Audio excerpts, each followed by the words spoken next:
भले ही वो खुद एक इंसान है, लेकिन शुरुआत से ही उसका प्लान ऐसा नहीं था। फिलहाल फेल्ड और उसके नाइट्स वहां आ चुके हैं और तेजी से फैलकर उसे ढूंढ रहे हैं। खुशकिस्मती से विलेन अब भी छिपा हुआ है, लेकिन उसे ठीक ठीक गेट की जगह नहीं मिल पा रही। उसे बस इतना अंदाजा है कि गेट आसपास ही है। तभी वो गलती से एक सूखी टहनी पर पैर रख देता है, जिससे आवाज होती है और उसका ध्यान खिंच जाता है। अब फेल्ड मजाक करने के मूड में नहीं है। वो अपनी जबरदस्त ताकत का इस्तेमाल करके सामने की हर चीज को तबाह करता जा रहा है। आखिरकार उसने अपने टारगेट को ढूंढ ही लिया, जो हमारे लड़के के लिए बहुत ही बुरी खबर है, खासकर इसलिए क्योंकि उसके पास अब 2 ही पोजीशन ट्रांसफर बाकी हैं। उसकी पहली प्राथमिकता लड़ाई करने की नहीं, बल्कि गेट ढूंढने की है। लेकिन अब शरीर के अंदर मौजूद लेखक, जो एडेल के शरीर में है, को बेचैनी महसूस हो रही है। इसलिए वो एडेल की असली आत्मा से पूछता है कि गेट कहाँ है, लेकिन ये जानकारी कोई बात नहीं। इसके बदले उसे या तो 60 गोल्ड कॉइन देने होंगे या कोई रैंक वाला खास रेलिंग। ये सुनकर लेखक बुरी तरह चिढ़ जाता है कि ऐसी हालत में भी मोलभाव किया जा रहा है। तभी फेल्ड का एक और अटैक हमारे लड़के को जा लगता है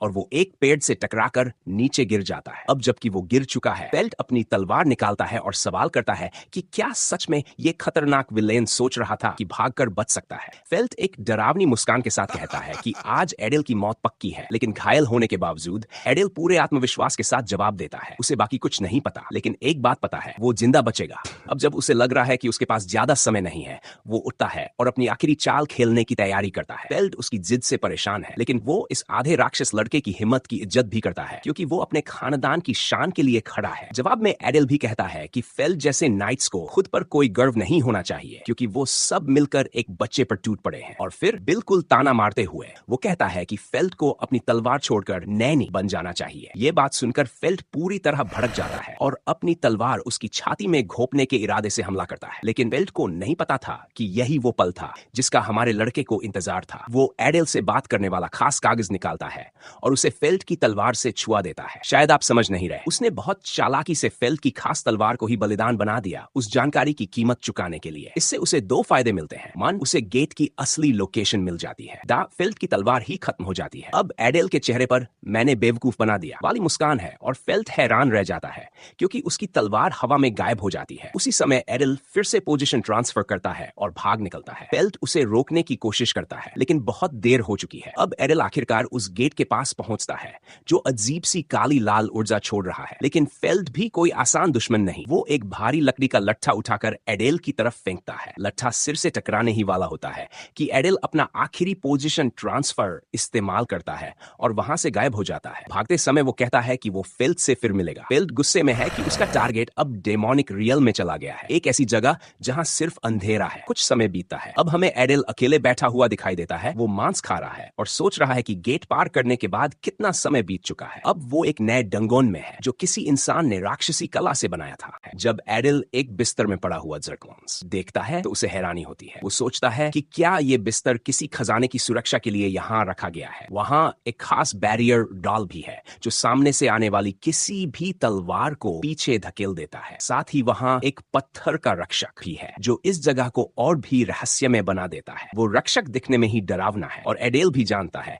कि अगर वो उस बैरियर को पार करने की कोशिश करेगा तो उसे जोर से थप्पड़ पड़ेगा। इसलिए वो ऐसा करने का कोई इरादा नहीं रखता। तभी उसका स्पेशल नोट चमकने लगता है और एडेल की असली आत्मा लेखक से बात करती है। वो उसे चेतावनी देती है कि उसने कीमत के नियमों के साथ छेड़छाड़ की है, इसलिए उसे सजा मिल सकती है। ये इसलिए क्योंकि उसने फेल्ड की तलवार को जबरन बलिदान के रूप में इस्तेमाल किया था। आत्मा कहती है कि अब से ये ट्रिक दोबारा काम नहीं करेगी। लेखक खुद भी मानता है कि ये बात तो हैरान करने वाली है कि ये चाल एक बार के लिए भी चल गई और उसे इसके लिए कोई सजा भी नहीं मिली। तभी उसकी नजर दीवार पर लगे एक अलग दिखने वाले पत्थर पर जाती है। जब वो उसके साथ इंटरेक्ट करता है तो उसे पता चलता है कि ये तो एडेल की शक्तियों की वजह से ही मुमकिन हो पाया है। तभी एक सख्त आवाज जवाब देती है, तुम इस फंक्शन को इस्तेमाल करने के लायक नहीं हो। अब हमारा लड़का सोचने लगता है कि ये पत्थर शायद बैरियर को बंद करने की चाबी है, लेकिन चूंकि वो इसे इस्तेमाल नहीं कर सकता, इसलिए वो कोई दूसरा तरीका ढूंढने की सोचता है। उसे एक और पत्थर दिखता है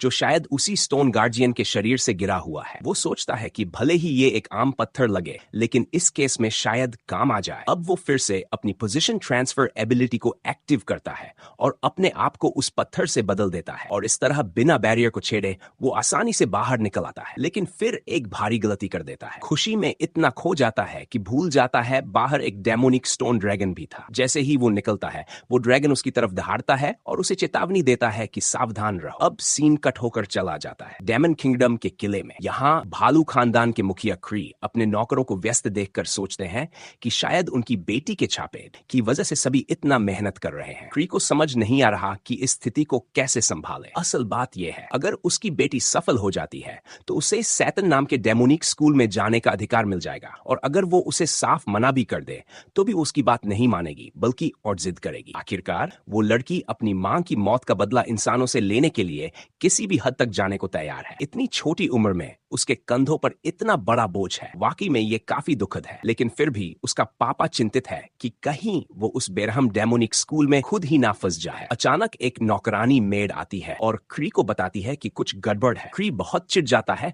कि उसे उसके विचारों से बाहर निकाला गया। नौकरानी डरते डरते माफी मांगती है और बताती है कि छिपे हुए इलाके में एक अनजान व्यक्ति के होने की खबर मिली है। उन्होंने उस व्यक्ति की ऊर्जा के कई निशान ढूंढ लिए हैं, जिससे पता चलता है कि उसने दरवाजा खोला था, और इसी बात ने सभी को उलझन में डाल दिया है। अब तक उसकी पहचान नहीं हो पाई है। बस इतना पता है कि उस अजनबी ने अंदर से दरवाजे के फंक्शन से छेड़छाड़ करने की कोशिश की थी। यह सुनकर डेमन परिवार का मुखिया सोच में पड़ जाता है। वो सोचता है कि क्या ये इंसान ग्रेट वॉर के समय डेमोनिक गेट के जरिए बुलाया गया था, लेकिन फिर वो मानता है कि वो कीड़ा पेस्ट तो वैसे भी मर ही जाएगा, इसलिए फिलहाल वो इस बात को ज्यादा गंभीरता से नहीं लेता। इस वक्त उसकी असली चिंता है कि उसकी बेटी का एग्जाम अच्छे से निकल जाए। क्रीब भी उम्मीद है कि अगर सब कुछ सही रहा तो इंसानों में से एक मोहरा भी उसके हाथ लग सकता है। अब वापस आते हैं मार्लेलन।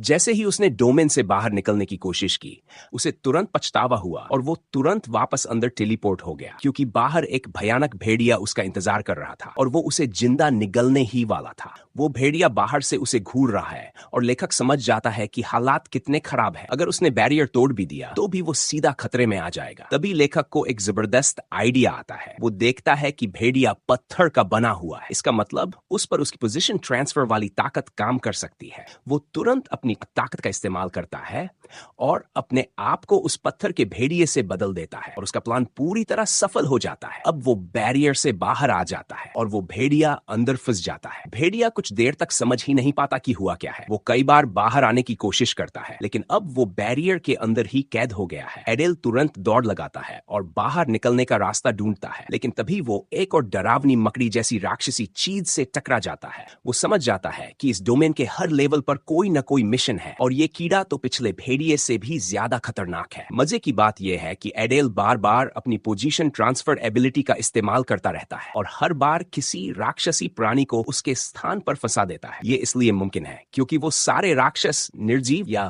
पत्थर से बने हुए हैं, इसलिए उसकी ताकत उन पर पूरी तरह असर करती है। आखिरकार वो हिडन डोमेन के आखिरी चरण तक पहुंच जाता है। तभी एक रहस्यमयी आवाज सुनाई देती है जो उसे बधाई देती है, तुम अंतिम चुनौती तक पहुंच चुके हो। रानी की बात यह है कि ये जगह एक इंसान जैसे एडेल के लिए भी काफी स्वागतपूर्ण लग रही थी। लेखक सोचता है कि शायद ये बॉस रूम मुख्य राक्षस का कमरा है, लेकिन जो वो देखता है वो वाकई डरावना है। वहां एक डेथ नाइट खड़ा है जो अपनी काली आभा से पूरी जगह भर रहा है और अपनी चमचमाती कवच को दिखा रहा है। उसके शरीर से जो ताकत निकल रही है उसे देखकर एडेल उसकी तुलना कैप्टन फिल्च से करता है, लेकिन भाई साहब, एडेल को इस डेथ नाइट से कोई बात नहीं करनी। जैसे ही वो बोलना शुरू करता है, एडेल तुरंत पोजीशन ट्रांसफर की ताकत का बार बार इस्तेमाल करता है, और उससे पहले कि वो राक्षस कुछ बोल भी पाए, एडेल उसे बैरियर के अंदर बंद कर देता है। फिर वो आगे बढ़ता है और वो खजाना ढूंढता है जिसकी उसे तलाश थी। लेकिन जब वो खजाने का बॉक्स देखता है तो उसे थोड़ा झटका लगता है, क्योंकि उस पर एक काले ड्रैगन की आकृति बनी होती है। ये काला ड्रैगन दरअसल डेमोनिक फैमिलीज का चिन्ह है। इन कुलों में शामिल है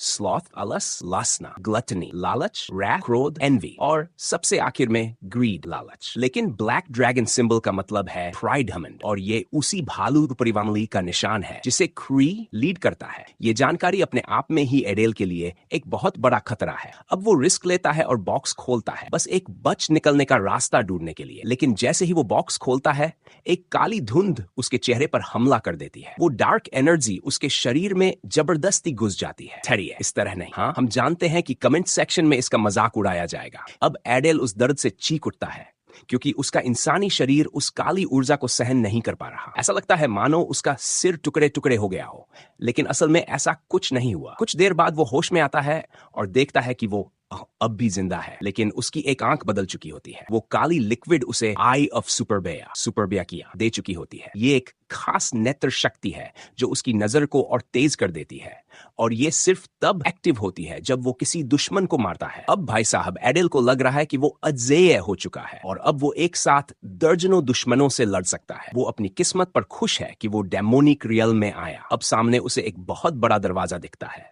वो सोचता है कि अब उसे क्या करना चाहिए, क्योंकि दरवाजे के बाहर बहुत सी ताकतें उसे पकड़ने के लिए खड़ी होंगी। अगर वो बाहर गया तो लगभग तय है कि उसकी मौत हो जाएगी, इसलिए उसे कोई दूसरा रास्ता ढूंढना होगा। वो मजाक में सोचता है कि शायद रोशनी की रफ्तार से सरेंडर कर लूं, लेकिन ये भी कोई काम नहीं आएगा। असल परेशानी ये है कि वो आर्सन फैमिली से है, और अगर डेमन उसे पहचान लेते हैं तो वो उसे तुरंत मार डालेंगे। इसलिए वो अपने गर्दन पर बने चिन्ह को ढक लेता है। जहां तक डेथ नाइट की बात है, भाई अभी भी तलवार मार रहा है बैरियर पर और चिल्ला रहा है कि हर हाइनेस आ रही है, लेकिन एडेल को बिल्कुल भी नहीं पता कि वो कौन है। इसी वक्त उसे समझ आता है कि उस हिडन डोमेन में पत्थर के बिस्तर और जर्की क्यों थे। असल में ये जगह डेमोनिक परिवारों के बच्चों की ट्रेनिंग के लिए बनाई गई थी। अब एडेल समझता है कि उसे किससे पाला पड़ रहा है, इसलिए वो अपना खास नोट निकालता है ताकि असली एडेल आत्मा से संपर्क कर सके। वो पूछता है कि उसके सबसे करीब कौन सा किरदार है, लेकिन एडेल की आत्मा फिर से कुर्बानी मांगती है इस सवाल का जवाब देने के लिए। इस बार लेखक के पास न तो सोना है और न ही कोई रिलीक्स, तो वो अपनी मना की 60 पॉइंट्स खर्च कर देता है, जो वाकई एक भारी कीमत है। आखिरकार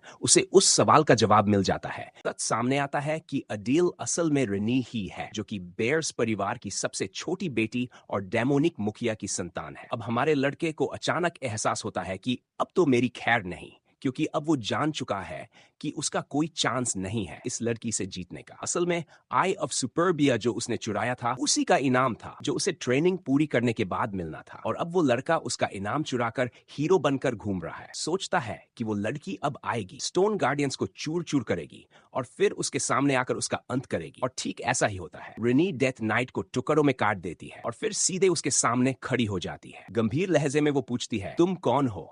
अब लेखक समझ जाता है कि इस बार तो बचने का कोई रास्ता नहीं, इसलिए वो घुटनों के बल झुक जाता है, लेकिन फिर भी वो चालाकी दिखाता है। उसे ये कहकर फुसलाने की कोशिश करता है कि आपने ट्रेनिंग पूरी कर ली है और अब योग्य हो गई है। लेकिन डेमोनिक प्रिंसेस बिल्कुल भी खुश नहीं है। वो बहुत गुस्से में है और उसका भरोसा जीतना मुश्किल लग रहा है। लेखक अंदर ही अंदर डर के मारे पसीना पसीना हो रहा है, क्योंकि उसे लग रहा है कि वो अब मारा जाएगा। इसलिए वो झूठ बोलता है, कहता है कि उसे उसके पिता ने ही बॉडीगार्ड बनाकर भेजा था। वो इस बात से राहत महसूस करता है कि रेनी ने अभी तक ये नहीं पहचाना कि उसके पास आई ऑफ सुपरबिया है। रेनी उस पर शक भरी नजरों से देखती है और ताने मारती है, तुम जैसे कमजोर दिखने वाले बॉडीगार्ड पर कैसे भरोसा किया जाए। अडेल कहता है कि वो दिखने में भले ही कमजोर लगे, लेकिन वो काफी ताकतवर है, और अब वो धीरे धीरे इस मुलाकात से आशावादी होने लगता है। रेनी अपनी तलवार नीचे करती है और हंस देती है। अब अडेल एक चाल चलता है।